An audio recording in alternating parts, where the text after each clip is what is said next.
గురువరా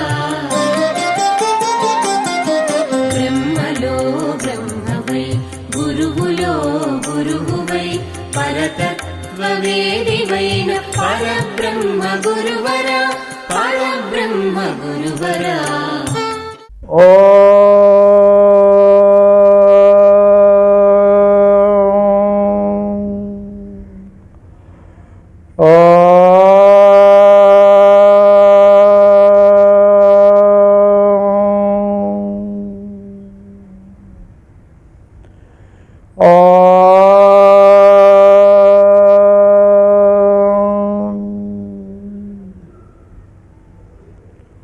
ओम दत्त श्री दत्त जय जय दत्त ओम साई श्री साई जय जय साई ओम दत्त श्री दत्त जय जय दत्त ओम साई श्री साई जय जय साई ओम दत्त श्री दत्त जय जय दत्त ओम साई श्री साई जय जय साई ओम दत्त श्री दत्त जय जय दत्त ओम साई श्री साई जय जय साई। धार्मिकुलारा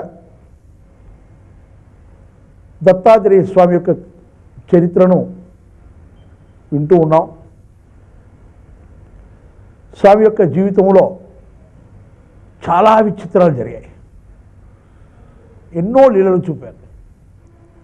ఈవేళకి చూపిస్తూ ఉన్నారు అవతార పరంపరలో. అందులో కొన్ని లీలలు చెప్పుకొని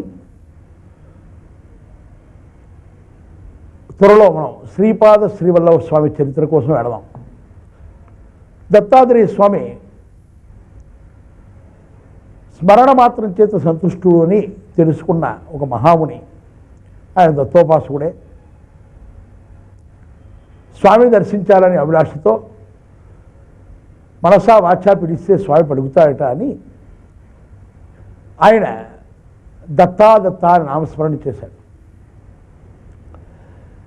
ఈ దత్త అనేటువంటి 2 అక్షరముల మహామంత్రాన్నే ఎవడు త్రికరణ శుద్ధిగా స్మరణ చేస్తాడో వాడికి దత్త దర్శనం అవుతుంది. ఆనాడు ఈనాడు నిదర్శనం. దత్తాత్రేయ స్వామి ప్రత్యక్షమయ్యారు. అయితే ఈ కథ పార్వతీ పరమేశ్వరుడు చెప్పుకున్నారు, అలా చెప్పుకుంటాం మనం. ఓ రోజున పార్వతీ పరమేశ్వరుడు ఆకాశంలో తిరుగుతూ ఉండగా ఓ విచిత్రాన్ని చూశారు.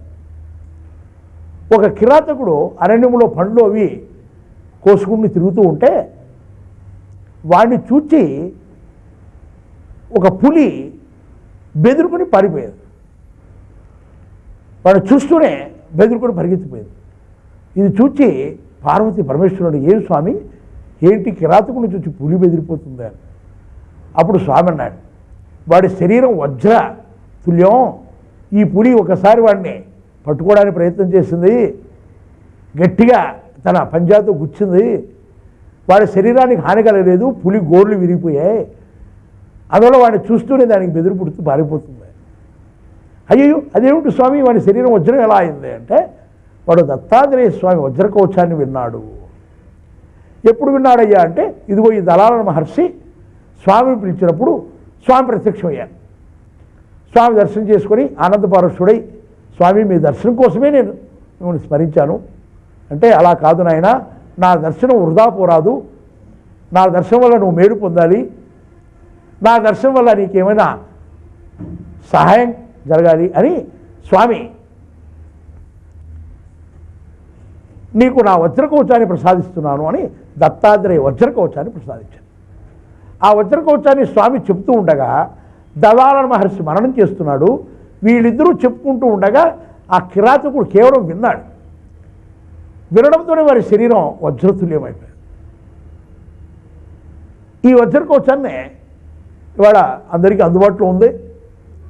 దాన్ని పారాయణం చేస్తే శరీర రోగాలు పోతూ ఉన్నాయి, శరీరం వజ్రతుల్యం అవుతూ ఉంది. దత్తాత్రేయ వజ్రకవచం.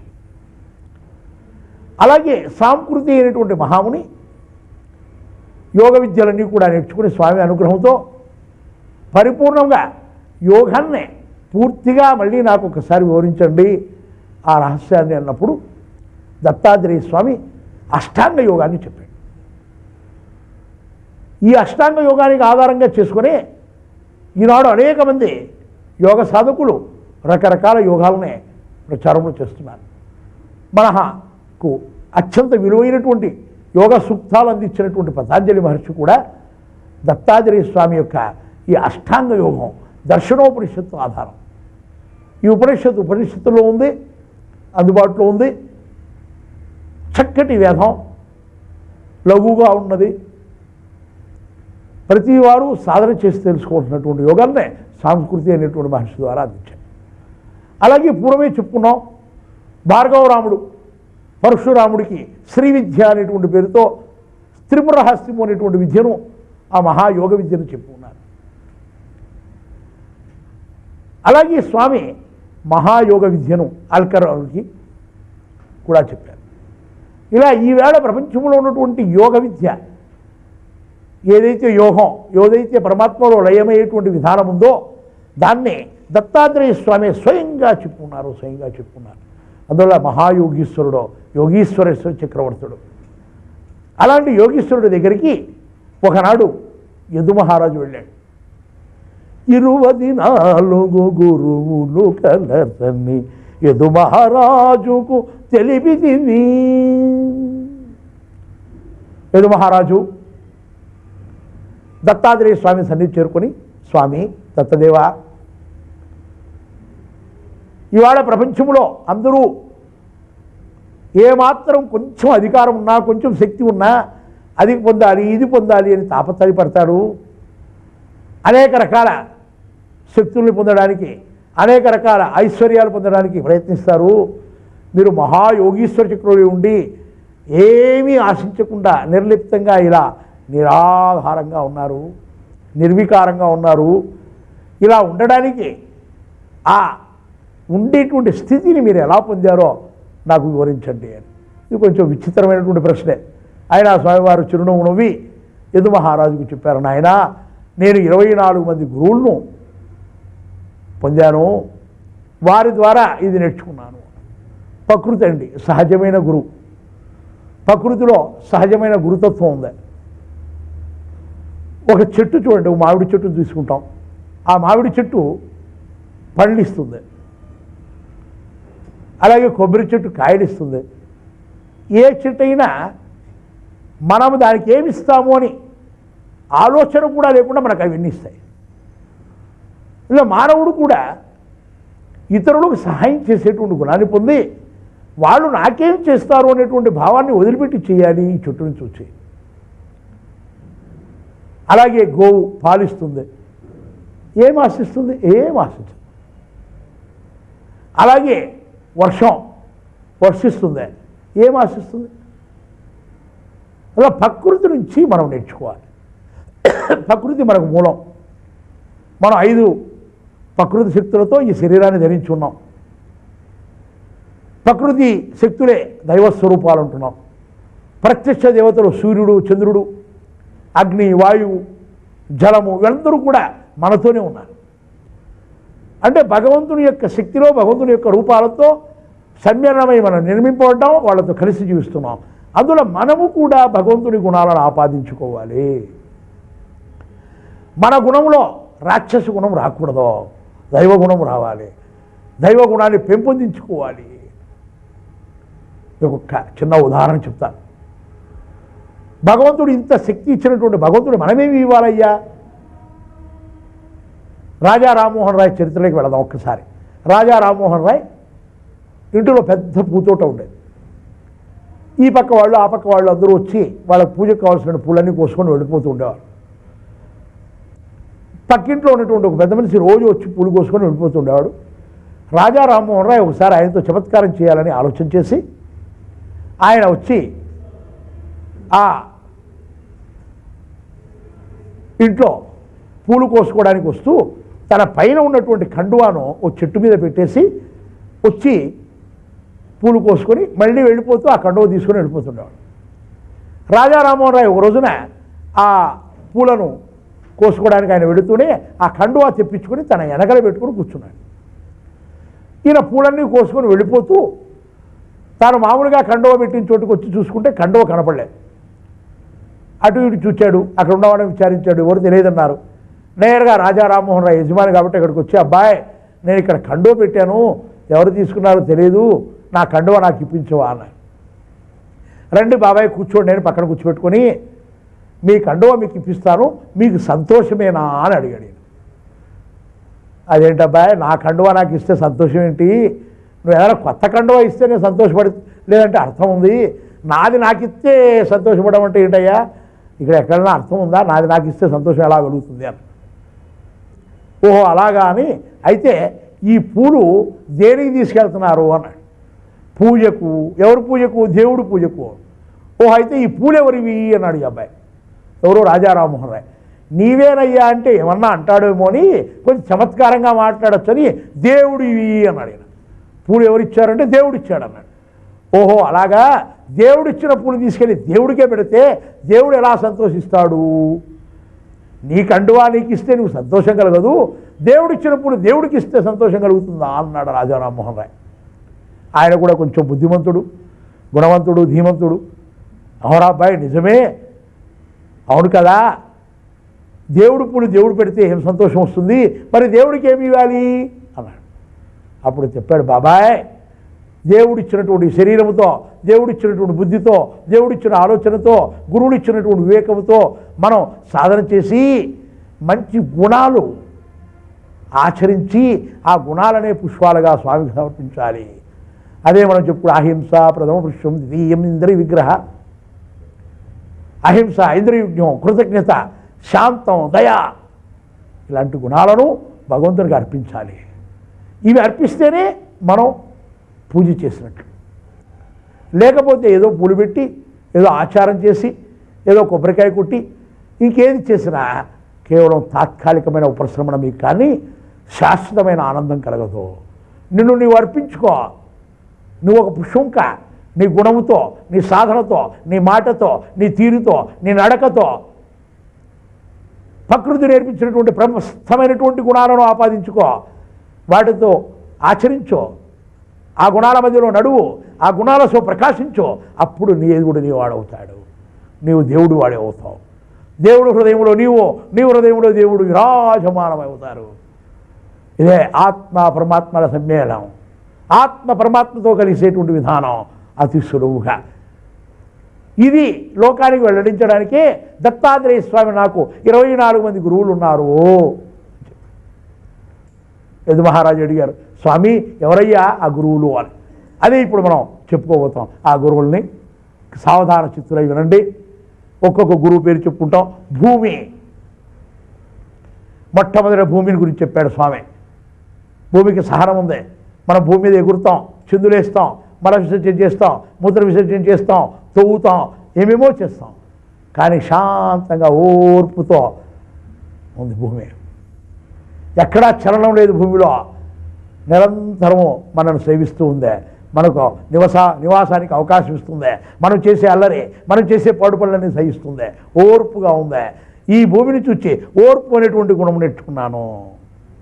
అలాగే వృక్షాలు, అలాగే నదులు, అలాగే పర్వతాలు, ఇవన్నీ కూడా ఒక్కొక్క గుణం ఇస్తున్నాయి. పరోపకారాన్ని సూచిస్తున్నాయి, పరులకు ఉపకారాన్ని కలిగిస్తున్నాయి. ఈ పరోపకార బుద్ధినే కూడా నేర్చుకున్నాను నేను. సహన బుద్ధిని, పరోపకార బుద్ధిని భూమిని చూసి నేర్చుకున్నాను దత్తాత్రేయ స్వామి చెప్పాడు. రెండవ గురువు చెప్తాడు, గాలి. గాలి చాలా అద్భుతమైనదే. గాలి ఏ వాసనను అంటుకోదు. గాలితో ఏ వాసన సమ్మేళనం కాదు. కానీ గాలి అన్ని వాసనలు మోసుకెళ్తుంటుంది. అది పోతుంటే గాలి ఎంబడి వస్తూ ఉంటాయి. కానీ గాలి మాత్రం ఏ వాసనలో కలిసిపోదు. అలాగే సాధకుడు ప్రపంచంలో ఉండాల్సిందే, అన్ని వాసనలు చూస్తూ ఉండాల్సిందే, అన్నిట్లో ఉండాల్సిందే. కానీ ఏ వాసనకు కూలంగా రాదో, ఏ వాసనలో లయంగా రాదో, గాలి ఎలాగైతే ఉందో అలా నిరాకారంగా ఉండే నిర్లిప్తం యోగికి అత్యంత అవసరం. అన్నింట్లో ఉండాలి, నిర్లిప్తంగా ఉండాలి.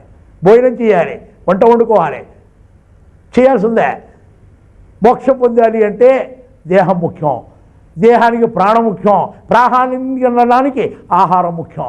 ఆహారం పెట్టాలి కాబట్టి సమస్త వస్తు సమ్మేళనం కావాల్సిందే, అన్నీ తినాల్సిందే, అన్నీ చేయాల్సిందే. కానీ దీనిలో ఉండరాదు, దేనిలో లయం కారాదు అని నేర్చుకున్నానయ్యా అన్నాడు.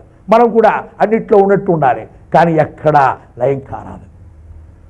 పాలల్లో నీళ్లలాగా కలిసిపోరాదో, పాలల్లో నీళ్ళలాగా కలిసిపోతే వేరు చేయడం ఒక్క అంశకే సాధ్యం. అంశోహం అంశోహం అనే సాధన చేయగలిగినటువంటి యోగి మాత్రమే పాలను నీళ్లను వేరు చేయగలుగుతాయట.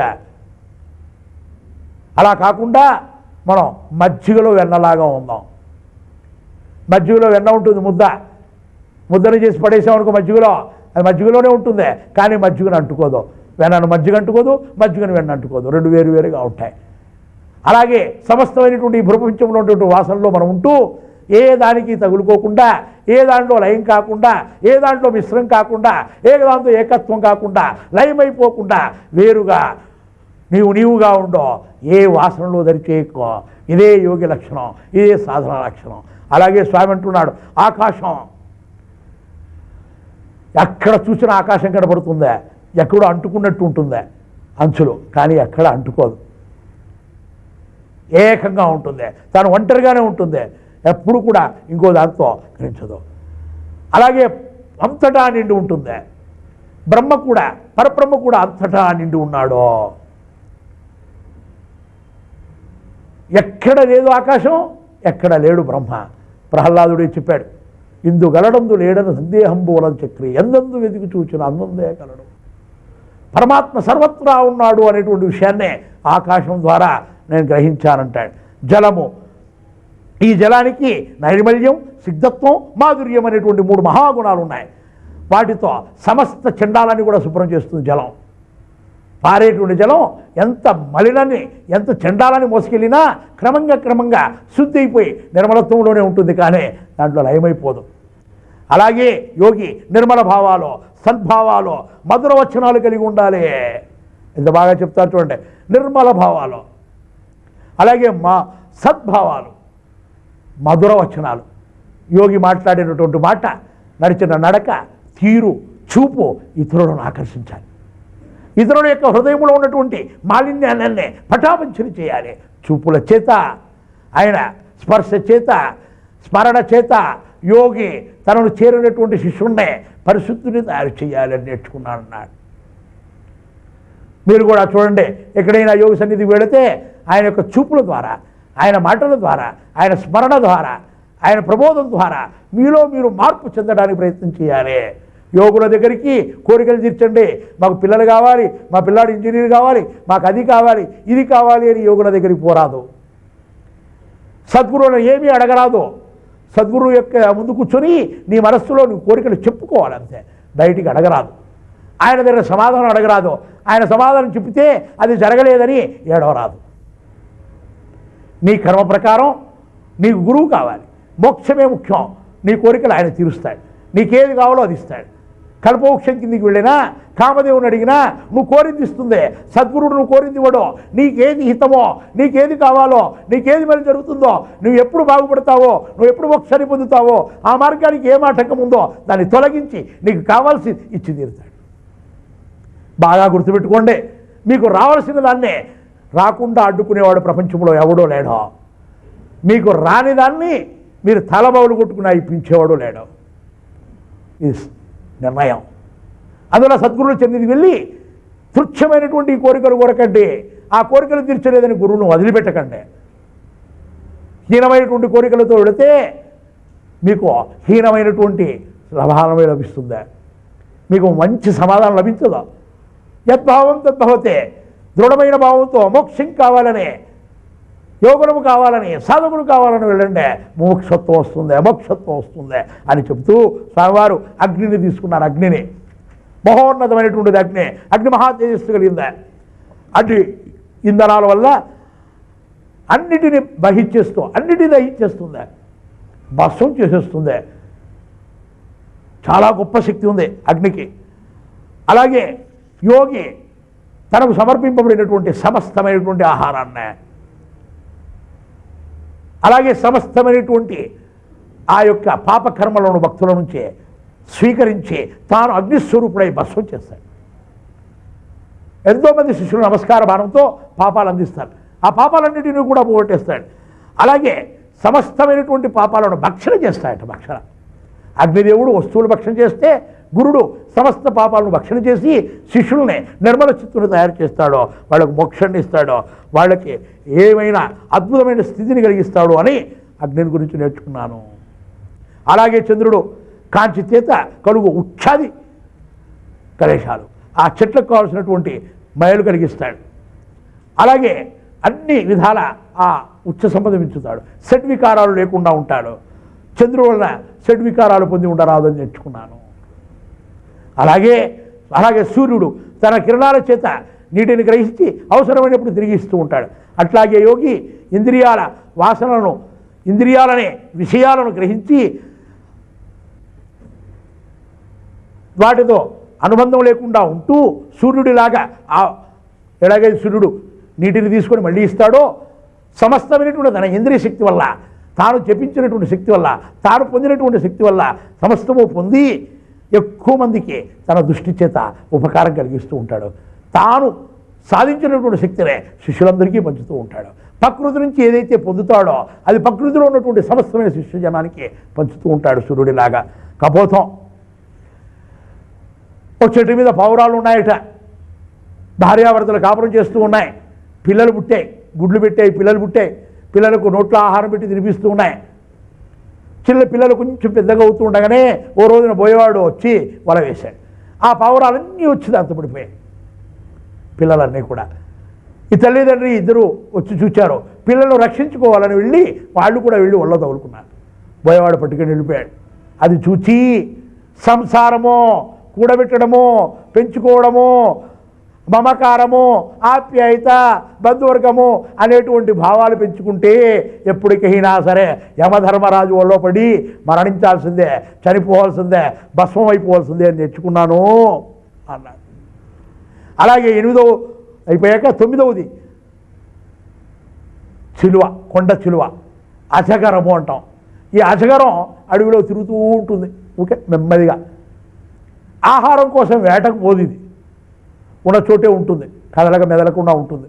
ఎప్పుడంతా కదిలితే కదులుతుంది. దాని దగ్గరికి వచ్చిన ఆహారాన్ని స్వీకరించి తృప్తిగా ఉంటుంది. మళ్ళీ ఆహారం దొరికినంత వరకు అట్లే ఉంటుంది. అలాగే యోగి అన్నవాడు అనాయచితంగా ఆలపించినటువంటి ఆహారాన్ని స్వీకరించాలి. ఆహారం కోసం వెంపల్లాడరాదు, ఆహారం కోసం ఇది అడగరాదు, ప్రయత్నం చేయరాదు. కేవలం ఉపాసన మాత్రమే ఉండాలి. లభించినటువంటి దాన్ని స్వీకరించాలి, దానిలో తృప్తి పడుతూ ఉండాలి. దొరికిన దాంతో తృప్తి పడాలి. దొరకలేదని చింతపడరాదు, బాధపడరాదు. ఇది యోగి లక్షణం కాదు. కొండ చెరువును చూచి తృప్తి అనేటువంటి లక్షణాన్ని నేర్చుకున్నా అన్నాడు మహానుభావుడు.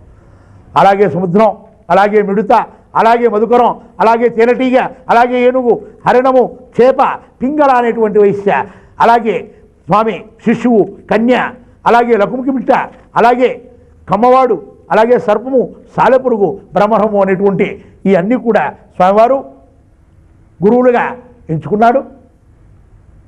మళ్ళీ వారంలో ఇవి కూడా మనం చెప్పుకుంటాం. దత్తాత్రేయ స్వామి యొక్క అపారమైన కరుణ, ఎంత అద్భుతమైన కరుణాస్వరూపుడు అంటే దయ మాత్రమే కలిగి ఉన్నవాడు. అయితే ఈ స్వామి తన దగ్గరికి చేరుకునేటువంటి భక్తులు పరీక్షిస్తాడు. రకరకాల పరీక్షలు చేస్తాడు. వికృతంగా కనపడతాడు, వికారంగా కనపడతాడు, శ్రీలోలుడిగా కనపడతాడు, మధుడు గోలేవాడుగా కనపడతాడు. ఇవన్నీ కూడా కేవలం ఆ వచ్చిన శిష్యుడి యొక్క అంతరంగాల్లో దాగి ఉన్నటువంటి గుణ సంపదకు ప్రతీకాలే. ఈయన ఇలాంటి వాడి దగ్గరికి వెళ్ళడం ఏమిటి అనేటువంటి హేళనభావం కలిగి వెళ్ళిపోవాలి, వాడు మరలిపోవాలనే.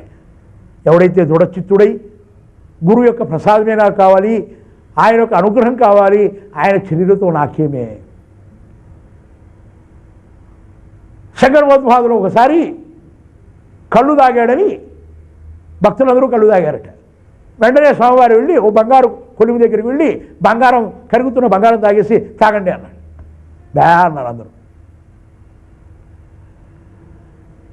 గురువుగారు ఏం తింటారు, ఏం చేస్తారు, గురువుగారు ఎట్లున్నారో నేనెట్లుండాలి, గురువుగారు ఎలా చేశారో చేయడం కాకుండా గురువు యొక్క ఆచరణలో ఉన్నటువంటి మర్మాన్ని తెలుసుకొని నీవు గురువంతటి వాడు కావడానికి ప్రయత్నం చేయాలి.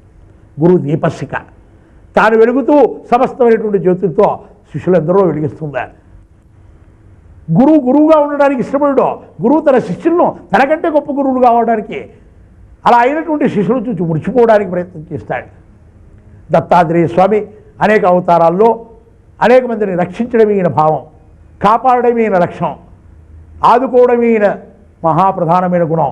అందువల్ల మహాత్ములారా, దత్తాత్రేయ స్వామిని ఆశ్రయించండి, దత్త భక్తులు కండే, దత్త దీక్షాపరులు కండే, దత్తత్వాన్నే మీ దత్తం చేసుకోండి, మీరు దత్తుల్లో లయం కండే అని మిమ్మల్ని అందరినీ కోరుతూ, మళ్ళీ వచ్చే వారం 24 గురువుల్ని, ఆ తర్వాత అలర్కుడి యొక్క చరిత్ర, మహో అద్భుతమైనటువంటి చరిత్ర, అది చెప్పుకోవడంతో దత్తాత్రేయ స్వామి చరిత్ర మనం ఆపుకుంటాం.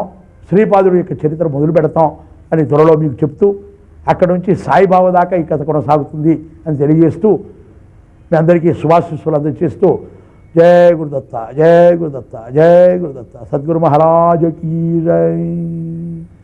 ఓం సహనా భవతు, సహనౌ భునక్తు, సహ వీర్యంగరవావహై, తేజస్వినావదీతమస్తు మా విద్విషావహి. ఓం శాంతి శాంతి శాంతి. సర్వో జనా సుఖినో భవంతు.